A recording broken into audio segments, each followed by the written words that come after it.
Hi! Welcome back, grade 1, no? Na-miss ko na yung grade 1. Okay. So, ngayon naman, no, I'm going to discuss with you your subject in GMRC. Ulitin ko ha. Ano bang ibig sabihin ng GMRC? G is for good, M, manners, R, right, C, conduct. Good manners and right conduct. No? Kaya 'di ba sabi ni teacher, napakahalaga na mabait tayo, no? So hinuhubog ko ang inyong kaisipan at ang inyong pag-uugali, no? At natutuwa naman ako, unti-unti nakikita ko na yung bunga ng aking pagtuturo sa inyo, no? Nakikita ko na paunti-unting pagbabago lang, masaya na si teacher, no? Makitaan ko lang kayo na may good manners and right conduct, masaya na ako doon, no? Kahit na minsan, nagkakamali kayo sa mga quiz, nagkakamali sa exam, basta may GMRC kayo, good manners and right conduct, masaya na doon si teacher, okay? So, bago tayo mag-start ng ating lesson for today, okay? Actually, this is for the week. May isi-share muna ako sa inyo, no? I hope you're going to sing with me, no? Ito ay ang title ng song na to is Welcome to the Family. Ayan, no? So, we welcome everybody to our family, no? Not only to your family at home, but also to your family in school. Ayan, di ba? Kasi si Teacher Perla, ako ang second mother ninyo, di ba? So, pag nandito kayo sa school, ako yung mother, no? Lahat kayo ay anak ko. Parang ang tanda ko na yung mother, di ba? Anyway, okay. So, listen to this song ha, and I hope you're going to feel the lyrics, no, of the song. Okay, grade 1?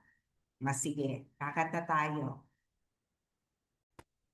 Welcome to the family. Okay?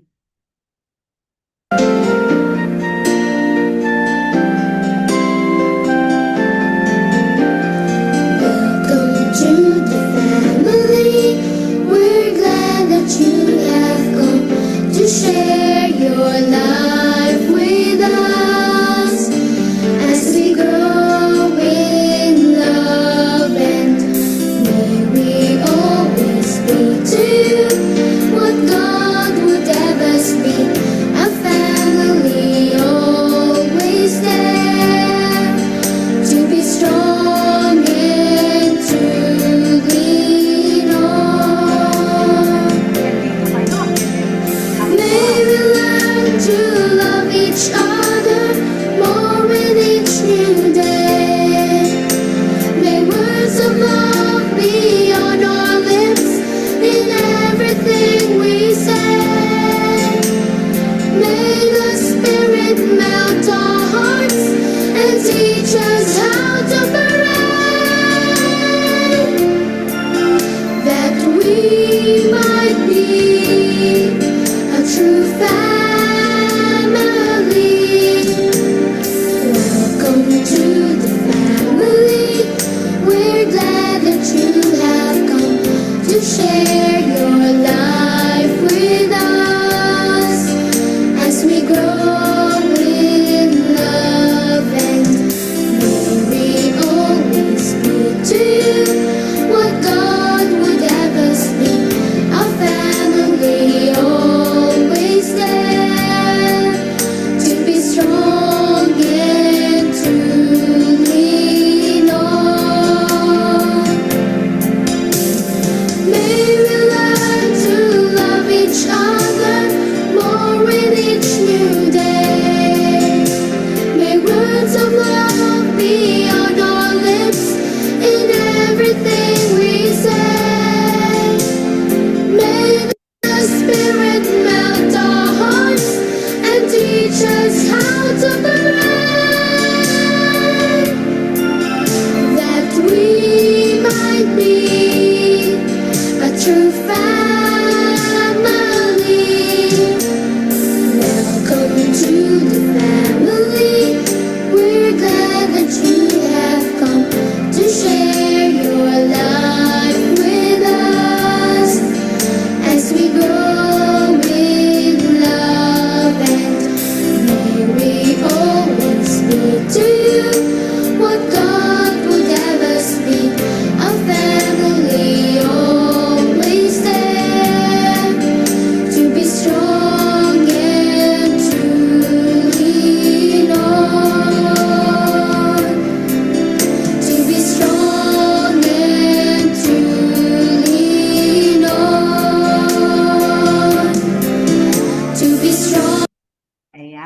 to be strong and to lean on. Okay, so that is one. Teacher Perla is hoping, no, to all of you grade 1 that we will be one family, no, grade 1 family. Okay, so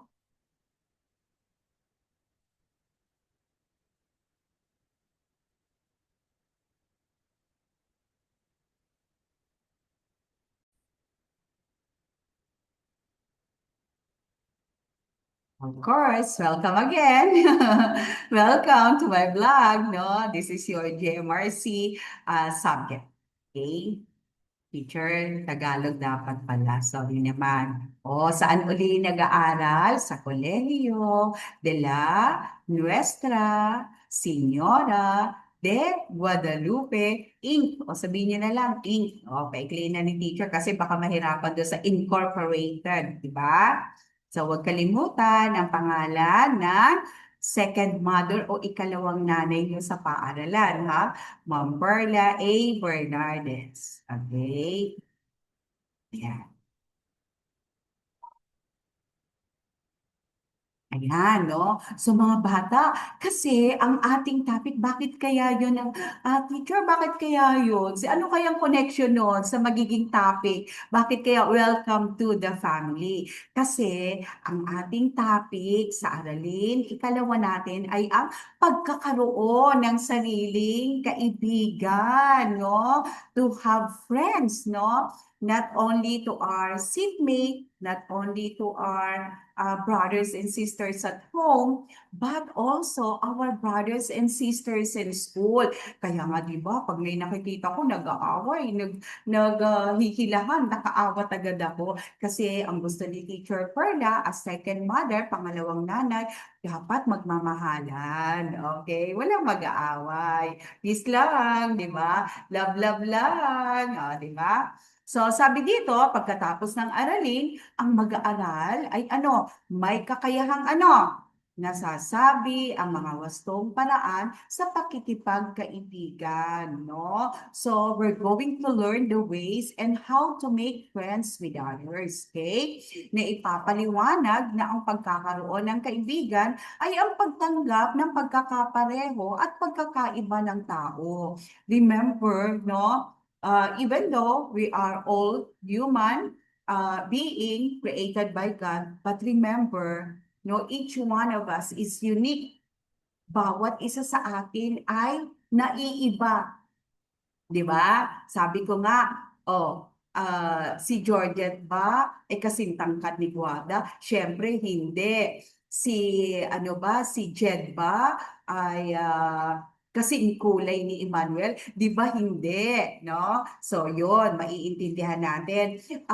Si Juana ba, at saka si James, magkapareho ba ng ugali? Hindi rin, di ba? Kahit ng pamilya, magkakaiba, no? So yan, no? We came from different family, no? Siguro, different culture, ayan, no? Pag kayo lumalaki-laki na, may intindihan nyo na may iba't iba rin tayong kultura kahit na pare-pareho tayong Pilipino, okay?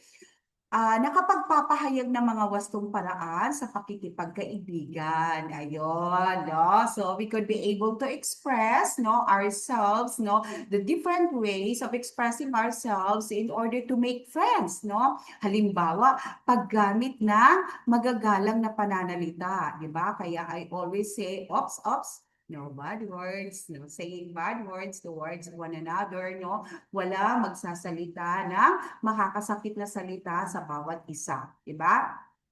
Pag-unawa sa pagkakaiba. Okay. O, sasabihin, ay teacher, si ano, ba't ganun siya? Okay.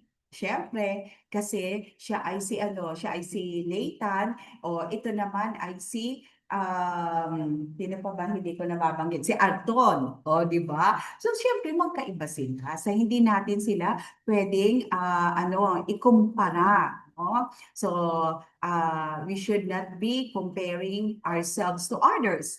And we should not also be comparing others to one another. Okay? So, we have to respect them as who they are. No? Kung sino sila, respeto natin sila at tatanggapin natin sila. Kasi madalas pinagmumulan yun ng away. No? Bakit kasi? Gusto ko nga ang kulay pula. Bakit gusto mo kulay puti? So we have to respect. Kung gusto niya kulay pula, okay, so yan ang gusto mo. Basta ako kulay puti yung gusto ko. No, di ba? Pwede rin yung gusto ko, hindi niyo gusto. Tama po ba? O, katulad niyo rin, no? Sabi niyo, teacher, ayaw namin kumain ng gano'n. Gusto lang namin ng chicken. Okay, no? Kasi ako, lalo matanda na si Ma'am Perla, ang gusto ko lang mga gulay, no? Tsaka prutas, o di ba? O, but we respect one another. Hindi tayo nag-aaway-away doon, di ba? Okay, no? May wastong pagtawag sa pangalan. No? Ayan, isa pa yan mga bata. Tandaan natin, when we call others, especially and name calling, no? Ang tawag doon. Pag nagtatawag tayo sa mga kaklase natin, halimbawa kung siya ay tinatawag natin ng negro, kung siya ay tinatawag natin ng iyakin, siya ay tinatawag natin, ayan na yung masungit. Huwag ganon. Okay? Kailangan tawagin sila sa pangalan. Ay, siya si Jed. Ay, siya si Guada Marie. Ay, siya si Arton. Ay, siya si Emmanuel. Ay, siya si James. Siya naman si Nathan. Siya naman si Georgette. Okay? Diba? Kayo ba, pag tinatawag ko, ganun ba ang pagtawag ko? Diba, tinatawag ko kayo bilang paggalang sa pangalang ibinigay ng magulang nyo, tinatawag ko kayo sa pangalan nyo, no? Ganon din kay Teacher Perla. Kailan natutuwa nga ako kay Jed kasi may natutunan na siyang Chinese word, Loshi. Okay? Loshi means teacher. Kaya sasabihin niya, Loshi, teacher. Sabihin nun, Loshi, Perla. Ayan, di ba? So, okay lang yun. Kasi natutunan niyo yun sa Chinese language, no? Yung ganon, okay lang yun. Okay? Ano pa? Na ipakikita ang pagiging totoo sa pamamagitan ng mabuting pakikipag-ugnayan sa kapwa.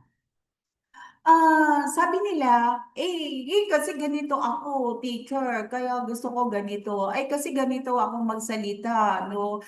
Kasi, basta, kasi sa family namin, nagsasalita sila ng bad words, kaya ako ganun din. Tandaan nyo, kaya tayo nag-aaral ng good manners and right conduct para alam natin kung ano yung tama at mali. Tama po ba? Sabi ko nga, kahit matalino, pero mali yung ginagawa, hindi ko siya pwedeng i-consider na matalino. Bakit? Kasi mali naman yung ginagawa niya.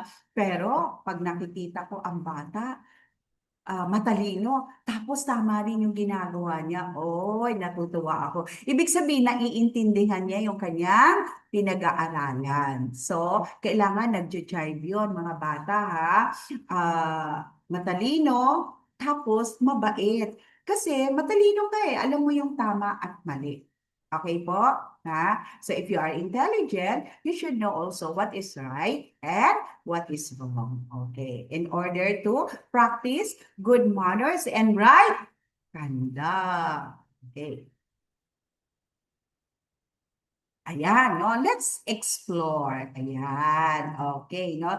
So, sa sagutang papel ninyo, again, pwede naman po na isulat lang sa GMRC notebook ang sagot o kung hindi naman, pwede naman i-print, no? Pero para hindi na magastos sa ink, pwede naman po sa kwaderno lang ng GMRC or notebook. Sabi dito, pagmasdan ang mga larawan. Pagmasdan nyo ha, tingnan nyo. Tapos, isulat daw sa sagutang papel ang letra o ano ulit ibig sabihin ng letra, titik. O ano ulit ibig sabihin nun? Letter. Okay? Na mga larawang nagpapakita ng wastong pagkakaibigan. Okay, tingnan natin. Sa palagay nyo, sila, anong ginagawa nila? No, itong letter A. Nagpapakita ba sila ng wastong pagkakaibigan? Ayan, ha? Okay, tingnan nyo, no? Masaya ba sila? O, eto, tingnan nyo, yung letter B. Ay, naku, nahulog yung ano, siguro kaklase niya, no? Tapos tinutulungan niyang tumayo. O, sa palagay nyo ba, wastong pakikipagkaibigan yon? Okay. O, tapos itong letter C, tingnan nyo. O, ayan, no? Ay, nag-share sila ng food, no? Minsan, di ba, ganyan ang ginagawa ninyo. Natutuwa ako, 'di ba? Na minsan nag-share kayo ng food, no? Pero tandaan nyo ha, yung sinabi rin ni Teacher Perla, pag ayaw mag-share ng kaklase nyo, wag awayin. No? Huwag awayin at huwag basta ring mangunguha ng pagkain. Ngayon, pag sila yung nagpusa nag-share, o okay lang. Tapos kayo din nag-share, okay yon. Walang problema sa akin yon. Okay? Katulad nila, tingnan mo, nag-share sila to one another, di ba? Very good sila. Ay, ito.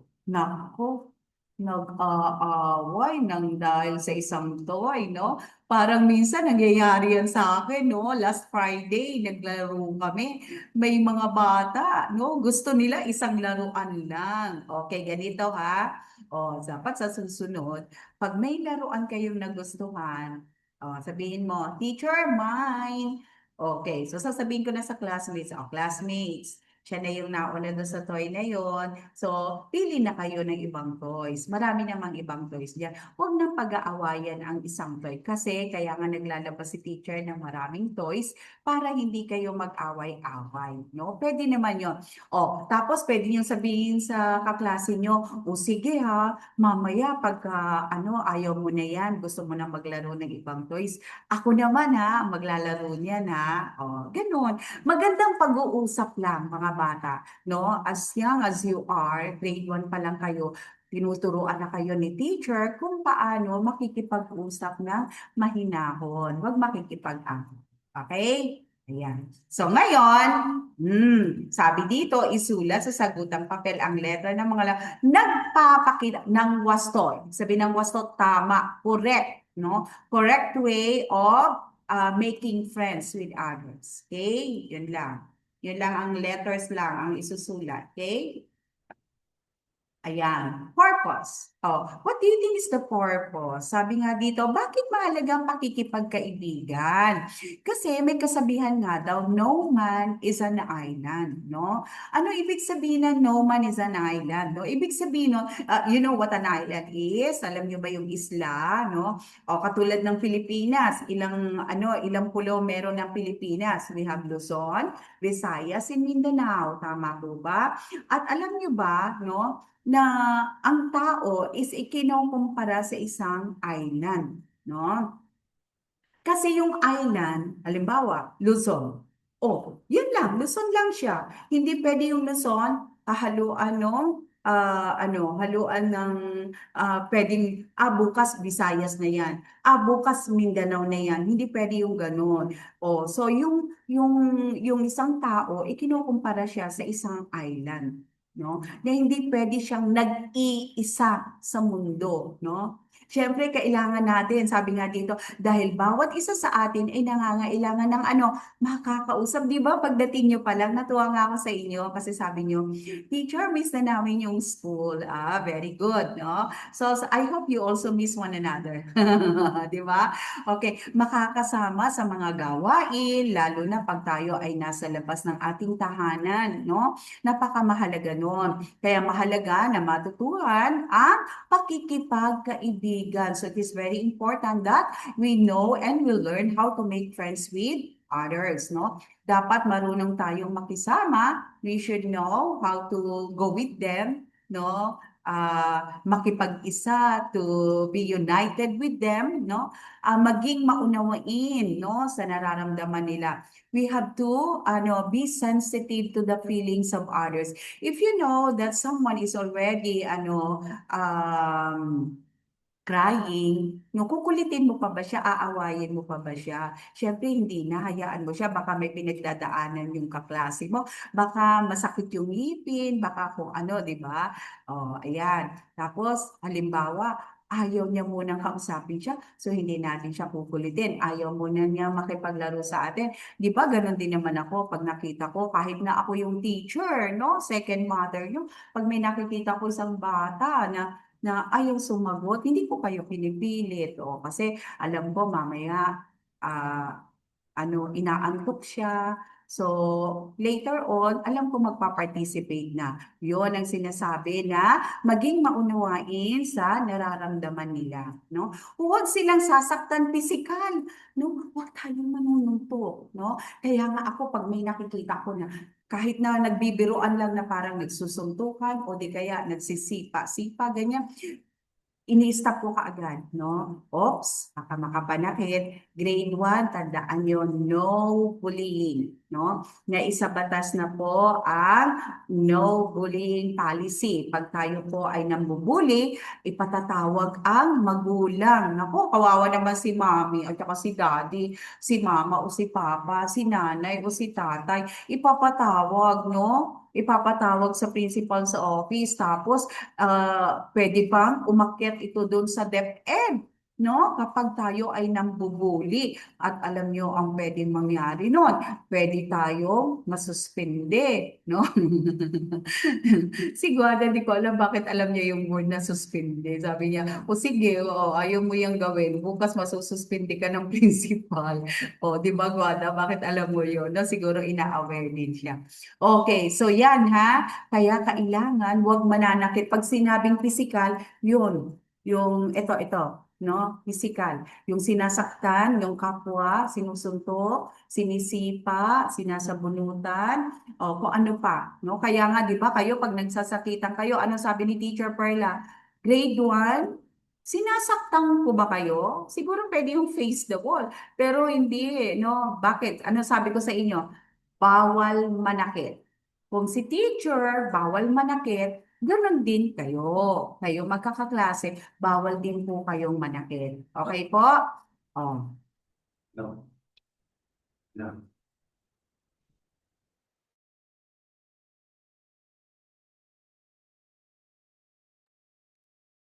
Okay. Oh. So ngayon naman, firm up na tayo. Pagtitibayin ko na yung inyong lesson, no?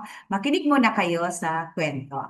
Makinig ng mabuti, tapos, at sagutin ang mga tanong pagkatapos. Ano munang pamagat ng kwento natin? Iba ka? Iba ako?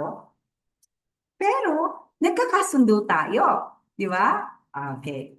Oh, eto, makinig ha. Nag-uusap ang magkaibigang Mila at Fahima. Magkaibigang nasa ikatlong baitang. So, ibig sabihin, grade 3 na sila. Dumating si Liza at napansin niya masaya si Fahima. Oh, napansin niya masaya si Fahima. Tinanong ni Liza si Fahima kung bakit siya masaya. Sabi niya, simula na ng Ramadan. Ayan. Nakangiting sagot ni Fahima. Well, parang nagtaka siya. No, nagtaka si Lisa. No? Ano ang Ramadan? Oh, may isa namang kaklase na nagtanong. Ano ang Ramadan? Tanong naman ni Mila. Kasi pala, alam niyo ba yung Ramadan sa Muslim ito pinapractice, no? Ang Ramadan ay ikasyam na buwan sa aming kalendaryo. Ito ang buwan ng pagpipigil namin sa pagkain at pag-inom ng tubig. Kumakain lamang kami bago sumikat ang araw at pagkatapos itong lumubog, masayang paliwanag ni Fahima. Ayan. So, tandaan nyo ha, sabi nila, kumakain lamang kami bago sumikat ang araw. So, ibig sabihin, hanggat hindi pa sumisikat ang araw, pwede pa silang kumain, no? O di kaya, pagkatapos itong lumubog. Pag lumubog na, pwede na uli silang kumain. Pero hanggat nandyan yung araw, hindi sila kumakain, no? So ito sa Muslim, alam niyo ba na meron din ganyan sa Catholic, no? May fasting din, fasting and abstinence, no? Sa mahal na araw na tinatawag, di ba? So ayun. So yun ang naging tema ng kanilang pag-uusap, yung Ramadan, ng isa nilang kaeskwela, no? Na si Fahima. Okay? Ngayon, sabi dito, ito uli, pwede rin pong isagot ang inyong kasagutan sa kwaderno ng inyong GMRC. Pwede namang hindi na i-print. Pero kung gusto niyo namang i-print at may printer kayo sa bahay, pwede naman. Okay? Sabi dito, iguhit sa inyong sagot ang papel, masayang mukha, di ba? Kung tama. So, masaya pag tama. Ang sinasabi sa pangungusap at malungkot na mukha kung mali. Kasi mali, kaya malungkot. Di ba? Okay. Number 1. Maaaring maging magkaibigan ang magkaiba ang paniniwala. Anong ibig sabihin nun? Pwede naman daw magkaibigan, yung isa Muslim, yung isa Katoliko. O di kaya yung isa Iglesia ni Cristo, yung isa born again. Pwede pa rin ba silang maging magkaibigan? Tama o mali? Sulat ang sagot, di ba? Pag dito kayo sumasagot, sabi ko, oops, huwag maingay. Isulat lang ang sagot. Ngayon, hindi maririnig ng kaklase niyo yung sagot niyo, no? Okay, number 2. May magkaibigan na magkaiba ang paboritong kulay. Ayan. Magkaibigan sila. Pero yung isa gusto niya red. Yung isa gusto naman niya pink. Pwede pa rin ba silang maging magkaibigan? Ayan. Sige, tama o mali? Okay? Number 3. Ang pagkain ay malaking hadlang sa pagpili ng kaibigan. Sang-ayon ba kayo doon? Tama o mali ba yon? Kasi daw, halimbawa, yung kaibigan ko gusto niya fried chicken. Tapos yung kaibigan ko gusto niya hotdog. Hadlang ba yon? Pag sinabing hadlang, ano yon? Parang kumbaga, it's a barrier, no? Hindi, gusto mo fried chicken, gusto ko hotdog. Wag na, hindi na kita kaibigan. Ganun ba yun? Tama ba yun? O mali? Okay? Number 4. Ang pagkakaiba ng pisikal na anyo ay hindi hadlang sa pakikipagkaibigan. Oh, sang-ayon ba kayo doon? Halimbawa, siya ay maputi. Yung kaibigan naman niya ay maitim. Pero, okay lang. Pwede pa rin silang maging magkaibigan. Ano yon? Tama o mali? Okay? Tapos, number 5 naman, ang kapansanan ay hindi hadlang sa pagpili ng kaibigan. Okay?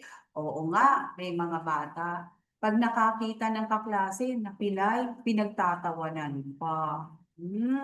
Tama ba yun o mali? So, pag may sinabing kapansanan, no, ito yung may mga, halimbawa siya ay pilay, o di kaya siya ay may vingot, o di kaya siya ay hindi makapagsalita ng maayos, o di kaya siya ay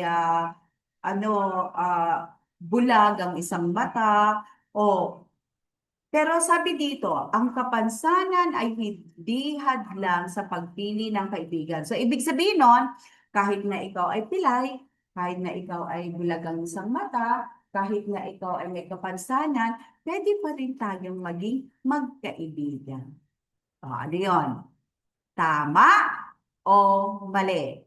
Ayan. Isulat sa inyong kwaderno ng GMRC. Okay. So ngayon naman, palalalimin ko na uli, no, ang ating pag-aaral sa GMRC. Sabi dito, pag-aralan, no, ang bawat larawan ng mga batang nandito. Tingnan nyo nga ito, grade 1. Tapos, sagutin daw ng pasalita ang itatanong ng guro. So, siguro, ihanda niyo na lang yung isasagot nyo, no? Malay natin, bukas may pasok na, sa Webes may pasok na. Pag hindi, naku, ba kailangan ano nyo na lang, i-video nyo na lang kay teacher kung anong sagot nyo dyan. Kasi, okay, una, tanong, ano ang nakikita mo sa larawan? Ano nga ba nakikita mo?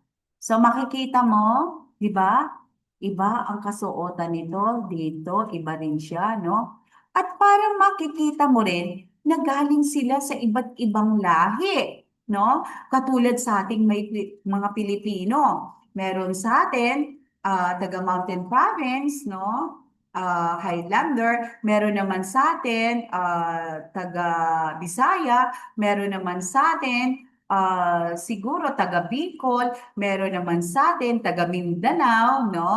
Okay. So, yon ang maaari ninyong mapapansin sa larawan. Tama ba? Okay. Bakit kaya iba-iba ang itsura ng mga bata sa larawan? Ano sa palagay niyo? Ano sa palagay niyo ang ipinapahiwatig? Bakit iba-iba ang itsura ng mga bata sa larawan?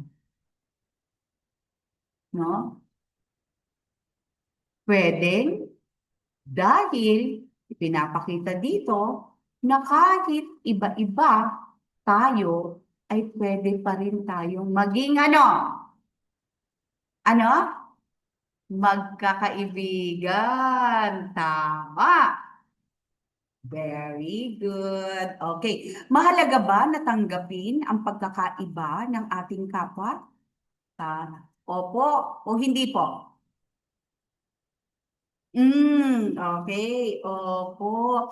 Mahalaga yun na, no? Mahalaga tanggapin ng pagkakaiba-iba, no? Tandaan natin na alam niyo ba na kahit kambal, magkaiba, no? Parang makita mo magkamukha sila, pero may pagkakaiba sila. Minsan yung pagsasalita ng isa, iba yung pagsasalita dito. Kahit magkamukha sila, minsan yung isa tahimik, yung isa madaldal. May pagkakaiba, tama? Okay. Sabi nga dito, bakit mahalaga? Bakit? Bakit kaya mahalaga? No? Oh, bakit mahalaga? Sige, aalamin ko ang inyong kasagutan. Bakit mahalaga na tanggapin ang pagkakaiba-iba ng ating kapwa? Ayan. Sige, ayon sa inyong pang-unawa lamang. Okay? Ngayon, tingnan naman natin itong ikalawang laro. Sasagutin uli ng pasalita ang mga itatanong ko, no? Tingnan nyo, anong mapapansin nyo sa larawang ito? Ano ang nakikita ninyo sa larawan? Hmm? Okay? So, ito, syempre, ano to, parang larawan ng, magkakaibigan. Pero parang napansin nyo ba siya? Na parang medyo tabingi yung mukha niya, no? Okay? Ayan, no? Parang yung isa nilang, kaibigan. Sabi nga dito, ano ang pagkakaiba ang inyong napansin sa isang batang babae kung ihahambing sa kasama niyang dalawa? 'Di ba? So, ito, masasabi mong meron siya kapansanan. Pero itong dalawa, masasabi mong wala. Sabi dito, sa inyong palagay, tanggap ba nila ang isa't isa? Kung ako tatanungin nyo ha, sa aking palagay, oo. Bakit? No? Kung makikita mo, no, makikita ninyo, masaya pa rin naman sila nakikipag-usap sa kanilang kaibigan na may kapansanan, no? At mukhang siya ay nagsasalita at nakikinig naman, no? So sa aking palagay, tanggap. Pero kayo, sa inyong paningin, tanggap ba nila? No? Dito ko makikita kasi minsan yung kanilang saloobin. Sige, ha? Okay. Ihanda ang mga sagot, ha? Pagdating natin sa pag nagpasukan na tayo, tatanungin ko kayo ulit yan. Okay. So, ngayon naman, kunin uli ang inyong kwaderno sa GMRC, no? Isulat sa sagutang papel ang T. No? Isusulat nyo kung tama. No? Kasi pag sinabing T, nag-uumpisa yun sa malaking titik ng tama, salitang tama. Kung ang sumusunod ay nagpapahayag ng wastong paraan, no? Kung tama daw, nagpapakita ng wastong paraan ang pakikipagkaibigan, at M kung hindi, no? Mali, no? Ibig sabihin ng M, mali. Ayan, kaya M. Para hindi na kayong mahirapang magsulat ng tama, mali, o ayan. Ang mahalaga sa akin ay ang pag-intindi. Okay? So number 1, pagtawag sa tunay na pangalan ng kaibigan. Okay. So mga bata, ako'y matutuwa pag kayo ay sinusubukan yung basahin kahit na mabagal, basta pa isa-isa, no? 'Di ba tayo dito, sinusubukan nating basahin pa isa-isa, no? Okay, para matuto rin, no? Integration tayo ng reading, no? Okay? So ano sa palagay nyo? Pag tinatawag niyo sa tunay na pangalan ang inyong kaibigan, tama ba yon o mali? Isulat ang T at isulat naman ang M kung mali. Okay? Pangalawa, pagpilit na gayahin ang bibilhin mong pagkain. Punta kayo sa kantin. Sabi ng kaibigan mo, ay gusto kong bumili ng ng siopaw. Ikaw din bili ka din ng siopaw. Sabi ng kaibigan mo, ay, ayoko ng siopaw. Gusto ko yung yung biscuit. Sabi niya, bakit? Basta, siopaw din ang bibilin mo. Kung hindi na kita bati. Tama ba yun? O mali? Okay.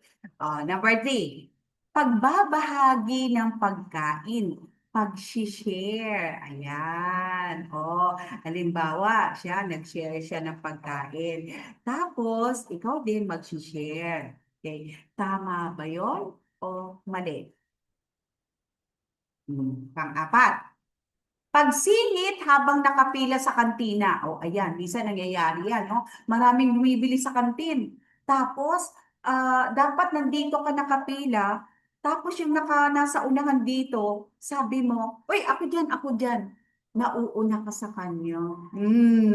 Sumisingit ka. Tama ba yon o mali? Mali. Tapos, ang ikalima, pagtulong sa pagpulot ng gamit ng kaibigan na nahulog. Ayan, no? Minsan, pinapagawa ko yan sa inyo. Halimbawa, nahulog yung mga gamit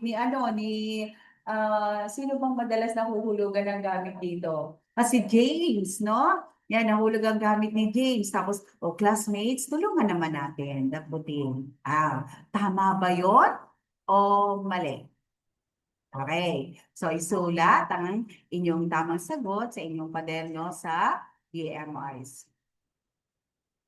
Okay. Sa igawain na to, no, ito ay tinatawag na Venn diagram, no? Bakit Venn diagram? Kasi may dalawang bilog, pero magkaugnay, no? May magkaugnay na bilog sa gitna. Okay. Anong gagawin niyo dito? Pwede kayong magpagabay sa inyong mga magulang, no? Kung tama. Tandaan nyo, mahalaga ang pagsunod, no? Sa panuto or instruction. Okay? Isulat ang iyong pangalan sa loob ng kaliwang bilog. Ano yung kaliwa? Left. Okay. Kasi yung kanan, right. Tama. Okay. So, dito kayo magsusulat. Anong isusulat niyo daw dito? Okay, ang inyong pangalan. Okay. Tapos, number 2, isulat sa loob ng kanang bilog ang pangalan ng iyong kaibigan. Okay. Teacher, marami akong kaibigan. Kahit isa lang doon sa kaibigan mo, no? Ang piliin mo. Siguro yung pinakamalapit sa puso mo. Sige. Lahat naman sila kaibigan mo. Pero yung pinakamalapit sa puso mo, yan, isulat mo diyan. Okay. Number 3, sabi dito, iguhit sa ilalim ng iyong pangalan ang paborito mong prutas. Halimbawa, ito yung pangalan mo. Iguguhit mo dyan, halimbawa, yung apple. Ayan, guhit ka ng apple dyan. No? Kasi yun ang favorite mong prutas. Tapos sa ikaapat naman, iguhit sa ilalim ng pangalan ng iyong kaibigan ang paborito niya namang prutas. No? Okay. So sabi ng kaibigan mo, ang paborito kong prutas ay grapes. So i-drawing mo yun. No? Madali lang naman yung bilog-bilog na magkakatabi lang yun na Okay? Yan. Tapos, sa gitna naman ay iguhit ang prutas na pareho ninyong paborito. Ah, okay. Pero, sabi niya, alam mo ba, paborito ko rin ng banana. Uy, pareho tayo. Paborito ko rin yan. Yun ang iguguhit nyo dito. Yung banana. Okay po ba? Nagkakaintindihan po ba tayo? Ha? Ulitin ko. Pangalan mo, pangalan ng kaibigan, paboritong prutas sa ilalim ng pangalan mo, paboritong prutas ng kaibigan mo, pero ano yung paborito nyong prutas pareho dito sa gitna? Okay po? Ha? Sige. Okay. Ngayon, transfer of learning. Ayan. Performance task. Uy, maganda to. Gagawa kayo ng card making. Sabi dito, itupi sa gitna ang kalahating bond paper, okay, na pahalang. No? Ibig sabihin ng pahalang, pahiga, no? Upang magmukhang card, no? Okay. Tapos, isulat sa harap ng card ang pangalan ng iyong kaibigan. Okay? Tapos, iguhit sa loob ng card ang paboritong laruan ng iyong kaibigan. So, yan. Ah, papakita ko sa inyo. Ito, no? So, ito yung card. Yan. Ganyan, no? Okay po. Yan. Okay. Nakikita nyo yung bond paper ni teacher. Ito. Anong sabi dito? Itupi sa gitna. Tinupi na natin sa gitna. Okay, tinupi na sa gitna. Tapos sabi dito, isulat sa harap ng card ang pangalan ng kayong kaibigan. Okay, so dito, isusulat nyo. Yon, no? Sulat niyo daw dito sa gitna ang pangalan ng iyong kaibigan. Okay. Tapos, iguhit sa loob ng card ang paboritong laruan ng iyong kaibigan. Tapos, dito sa loob, yan, sa loob naman, dito sa loob.